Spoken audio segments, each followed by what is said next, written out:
বা এই সৎসংগৰ অনুষ্ঠানটোত আমি যদি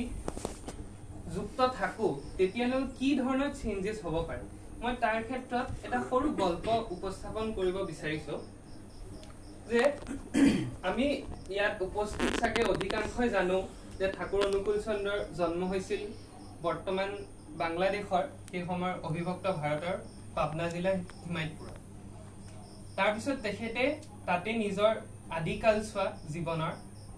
পাৰ কৰিছিলে আৰু তাতেই তেখেতে প্ৰথম অৱস্থাত কীৰ্তনৰ জৰিয়তে মানে মানুহৰ মাজত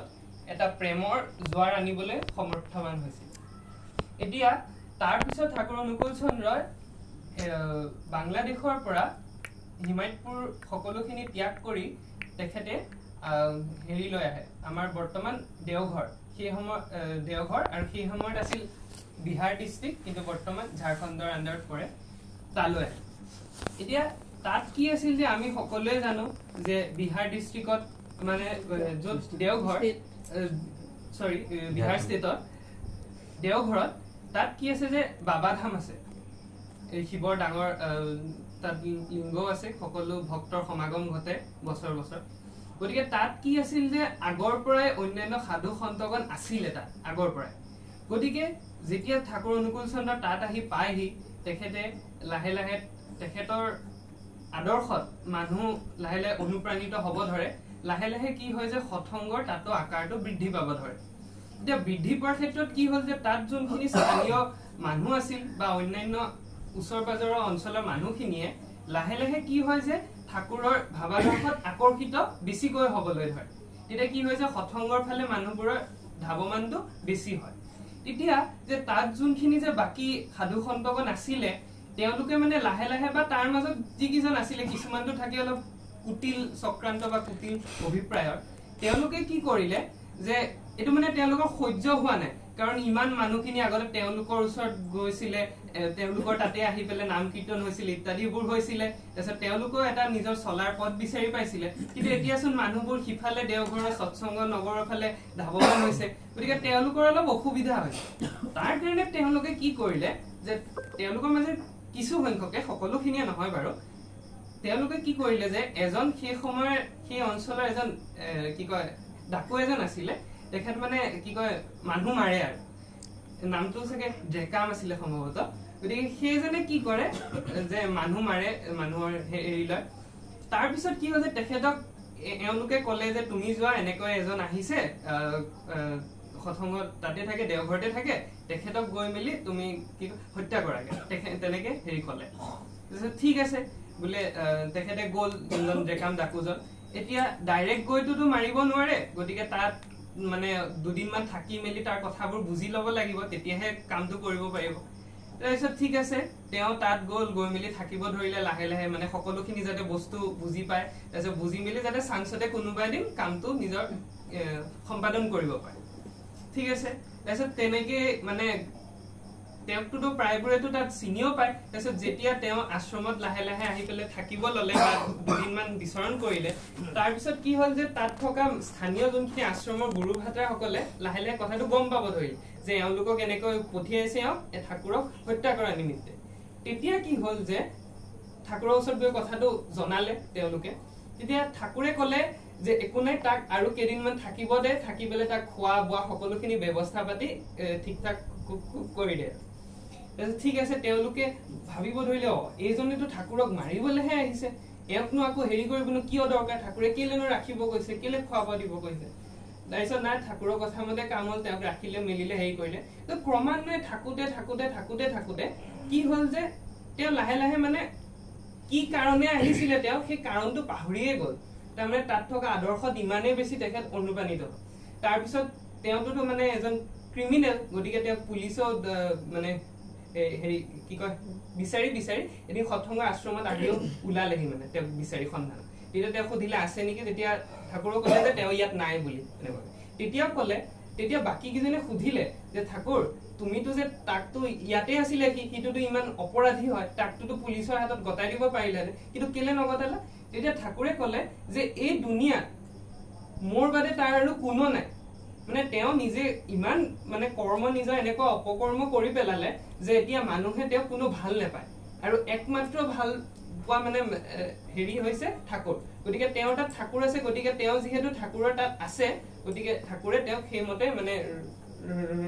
মানে তেওঁ আদৰ্শত অনুপ্ৰাণিত হৈ তেওঁ মানে লাহে লাহে চেঞ্জেছ আহিব ধৰিছে তাৰপিছত সেইটো কথা যেতিয়া গম পালে তেনেকে লাহে লাহে তেখেতে নিজৰ হত্যা কৰা সেইটো এৰি পেলে তেখেতে লাহে লাহে মানে পুৰা ফুল্লি চেঞ্জ হৈ গ'ল মানে ডকাইতৰ পৰা মানে সম্পূৰ্ণভাৱে এজন চেঞ্জ মানুহ হৈ গ'ল গতিকে আমাক গুৰুৰ দৰকাৰ এইখিনি ক্ষেত্ৰতে এতিয়া আমি যে কওঁ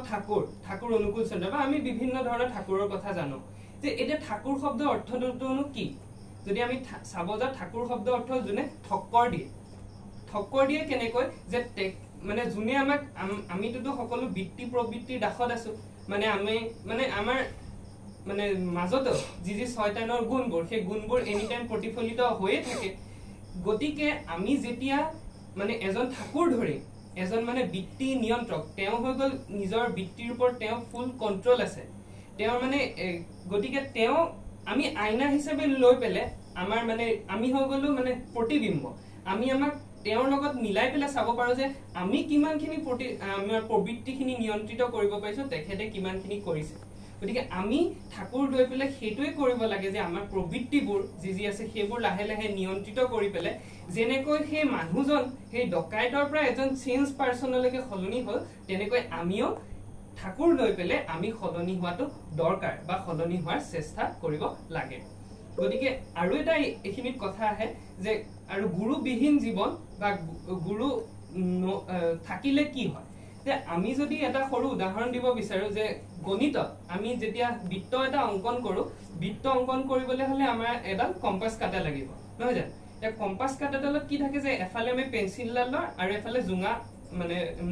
সেইটো থাকিব পিনটো গতিকে যেতিয়া আমাৰ এই জোঙা পিনটো যদি ঠিক নহয় পেঞ্চিলডাল যিমানে শাৰ্প নহওক কিয় আমি বৃত্তটো সুন্দৰকৈ অংকন কৰিব কেতিয়াও নোৱাৰিম সেইটো কাৰণে আমাৰ জীৱনতো সেই গুৰু দৰকাৰ সেইজন ঠাকুৰক দৰকাৰ যাতে আমি তেখেতক চাই আমি আমাৰ জীৱনৰ ৰিফৰ্মেশ্যন আনিব পাৰো চেঞ্জেছ আনিব পাৰো আৰু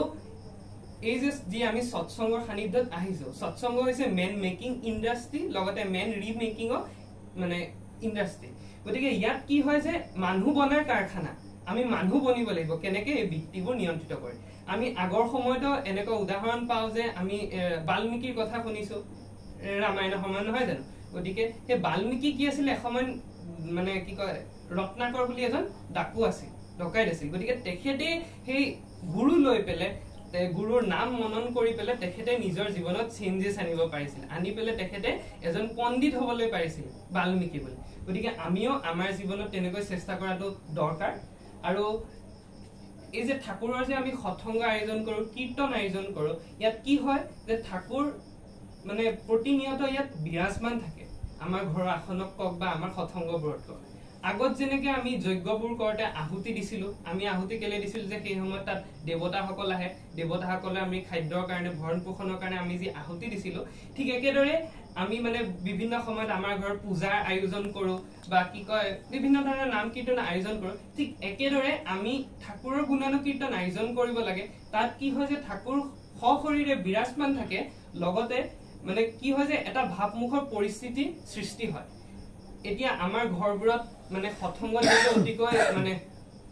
দৰকাৰ কেলে দৰকাৰ যে মানে এতিয়া আজি সৎসংগ হল ইয়াত ঠাকুৰটোতো আছেই লগতে কি হয় যে খোল তাল শংখ ইত্যাদি বাজিলে তেতিয়া কি হয় যে ঘৰৰ যোনবোৰ মানে মানে ঘৰত কি হয় পজিটিভ ভাইব মানে পজিটিভ ভাইব্ৰেচনৰ সৃষ্টি হয় কাৰণ ইয়াত গান কীৰ্তন হল লগতে কি হল হাত চাপৰি মৰা হল নিজৰ মনটো এটা প্ৰসন্ন চিত্ত ধৰণৰ হৈ গ'ল গতিকে সেইটো কাৰণে আমি সৎসংগ দিব লাগে আৰু আমাৰ যি মানে আমাৰ সৎসংগী মানে ফেমিলিবোৰত বিশেষকৈ কি হয় যে কাৰোবাৰ যদি কিবা জন্মদিন থাকে বা নিৰ্দিষ্ট কিবা যদি বিশেষ মানে নিজৰ জীৱনৰ যদি কিবা অনুষ্ঠান থাকে সেই সময়ত আমি কি হয় যে সৎসংগৰ দ্বাৰাই আমাৰ মানে বা ঘৰতে বা অনুষ্ঠান আয়োজন কৰি আমি কীৰ্তন কৰো প্ৰভুৰ গুণানুকীৰ্তন কৰো তাত কি হয় যে আমি আমাৰ মনটো প্ৰফুল্লিত থাকে লগতে ঘৰখন লগতে আশে-পাশে থকা মানুহখিনিৰো কিছুমান বস্তু জনা হয় যে কেনেকৈ ঠাকুৰৰ ওচৰত আহিলে কি হয় আৰু লগতে আমি কিদৰে চলিব লাগে আমাৰ জীৱনত আৰু আজি আমাৰ অৰূপ কটকী বৰ্তাই আজি বহুত দিনৰ পিছত নিজৰ ঘৰত সৎসংগ আয়োজন কৰিছে আৰু আজি কাৰণটো সৎসংগ আয়োজন কৰাৰ কাৰণটো হৈ গ'ল যে তেখেতৰ আজি জন্মদিন গতিকে এই জন্মদিনত যাতে মই ঠাকুৰৰ ৰাতুল চৰণত তেখেতৰ লগতে তেখেতৰ পৰিয়ালৰ সকলোৰে সুস্থতা কামনা কৰিছো লগতে ইয়াত উপস্থিত সকলোৰে মংগল ঠাকুৰ চৰণক কামনা কৰিলো আৰু ইমানকে কৈ মই মোৰ আলোচনা সামৰিছো আৰু এটা